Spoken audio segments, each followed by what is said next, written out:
Então estamos juntos nesta série falando sobre legado. Mas eu gostaria de perguntar para você, como esta série tem sido para você? Tem ajudado você na criação dos seus filhos? Tem trazido para você ideias e respostas para alguns dilemas do seu coração?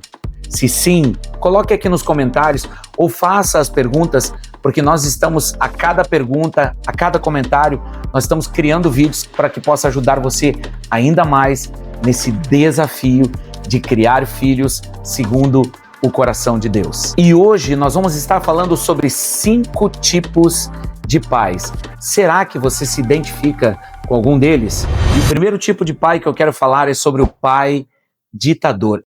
Ele é rígido, ele vive apontando os defeitos e corrigindo o filho que está sempre errado. Diferente do pai orientador, que não aponta apenas os erros do seu filho, mas também fala de tudo aquilo que ele tem feito certo e potencializa isso para que ele melhore cada vez mais. E com isso, acaba também corrigindo aqueles pequenos erros que são necessários serem corrigidos.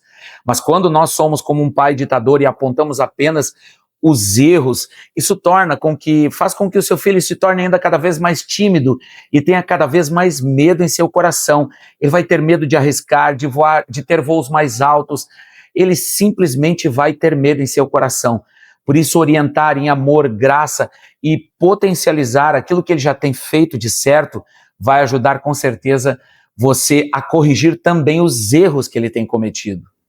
O pai super protetor. Ele mata qualquer possibilidade de iniciativa do seu filho, pois sempre vem com a solução antes mesmo que o filho por si mesmo procure o caminho. Não deixa que o filho se arrisque ou viva novas experiências, o que o torna acomodado. E isso se repetirá em seus filhos, que sempre esperarão alguém que faça tudo por eles. Diferente do pai que promove o desenvolvimento do seu filho, permitindo que ele tenha suas próprias experiências.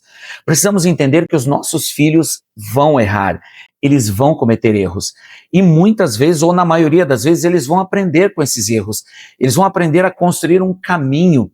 E quando nós nos tornamos superprotetores, criamos uma cúpula, queremos colocar os nossos filhos dentro de uma redoma para que eles não chorem, para que eles não caiam, para que eles não tenham experiências ruins que possam ser traumáticas em seu coração, mas isso faz parte da vida. Eu não estou dizendo para sermos negligentes e permitirmos que os nossos filhos sofram, mas nós precisamos permitir que os nossos filhos tenham suas próprias experiências de dor. Muitas vezes uma mãe, ela sofre quando vê o seu filho chorando, o seu filho pequeno. As crianças pequenas, todas as vezes que tem uma dificuldade, uma experiência ruim, que tem uma limitação, elas choram. Mas cada vez que elas chorarem, se cada vez que elas chorarem, você tentar trazer uma solução imediata para que ela não chore, ela vai aprender que cada vez que ela tiver um desafio, alguém vai estar ali para fazer aquilo por ela. Então, vamos ser pais que promovem os filhos para que eles consigam aprender a superar os seus obstáculos e continuar desenvolvendo suas habilidades, porque o mundo é difícil. Nós precisamos preparar os nossos filhos para um mundo que vai desafiá-los o tempo todo.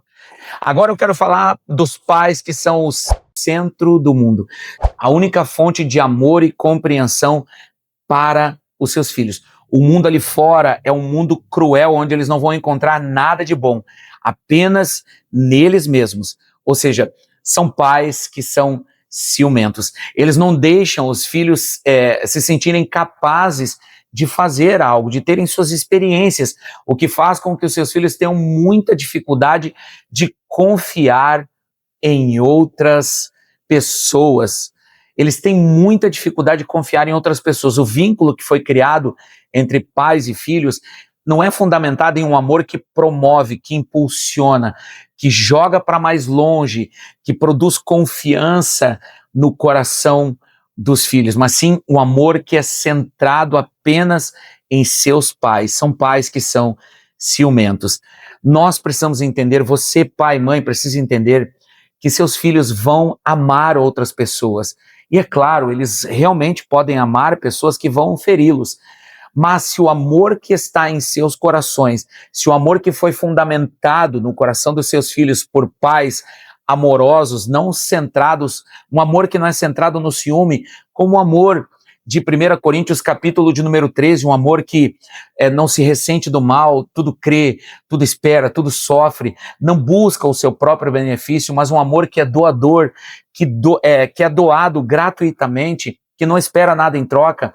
Tenha certeza, os seus filhos eles vão entender que esse amor é verdadeiro e vão espelhar esse amor, vão olhar para esse amor e encontrar amor genuíno também no coração de outras pessoas. Então, não seja o pai centro do mundo, mas ensine sobre o amor para o coração dos seus filhos a partir das Escrituras. O amor de Deus vai amadurecer o coração dos seus filhos. Sim, eu creio nisso em nome de Jesus. Agora eu quero falar daquele tipo de pai vítima. Sempre se sente injustiçado, é o coitadinho que passou por alguma frustração profissional ou familiar e sempre coloca a culpa nos outros. Com o exemplo, os filhos começam a negar as suas responsabilidades e, por certo, escute isso, por certo, eles refletirão uma vida semelhante à dos seus pais. Por isso nós, pais, você pai, mãe, não pode ter esse sentimento de vitimismo em seu coração.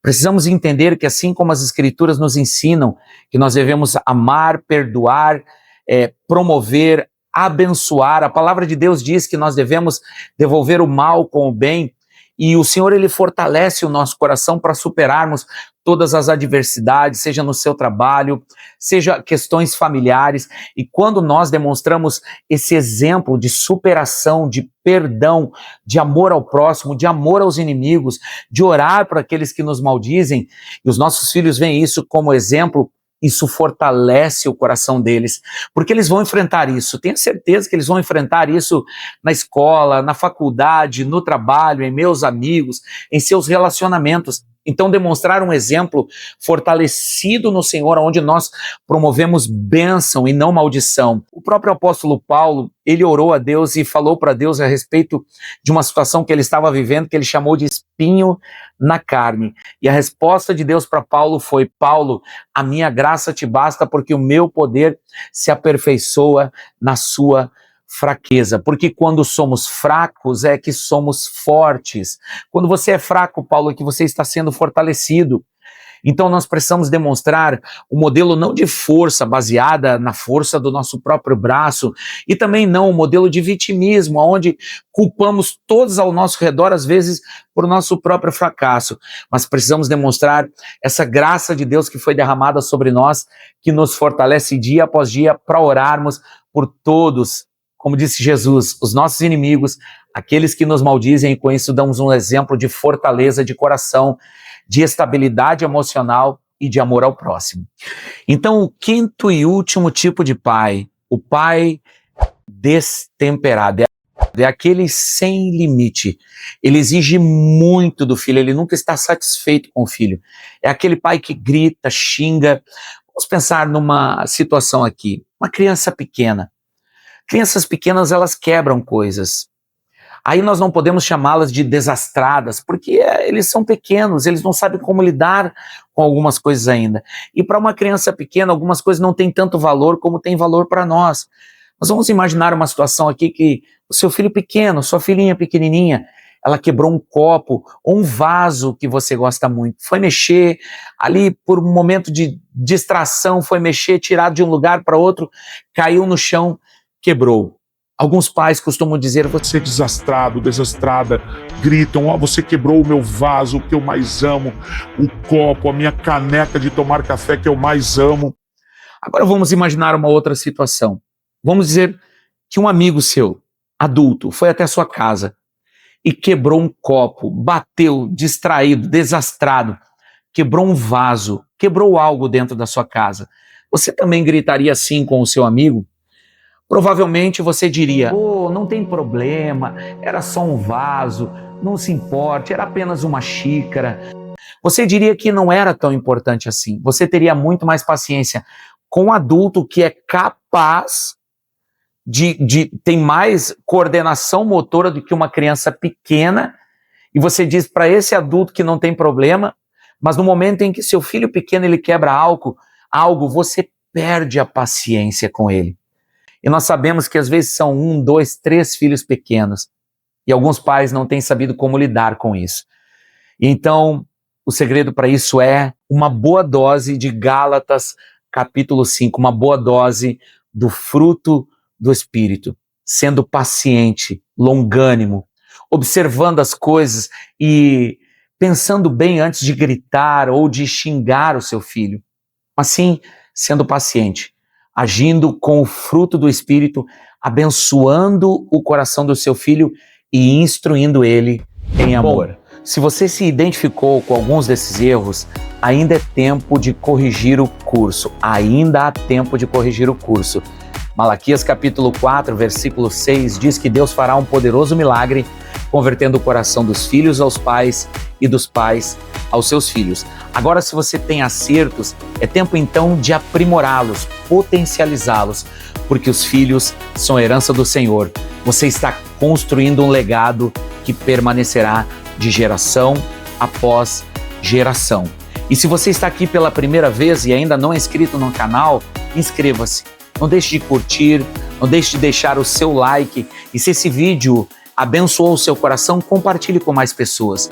E se você não viu os outros vídeos aqui da série, nós temos aqui uma playlist com o tema Legado. Entre nessa playlist e assista cada um dos vídeos que nós falamos sobre pais e filhos, família e paternidade. Que Deus abençoe sua vida poderosamente em nome de Jesus.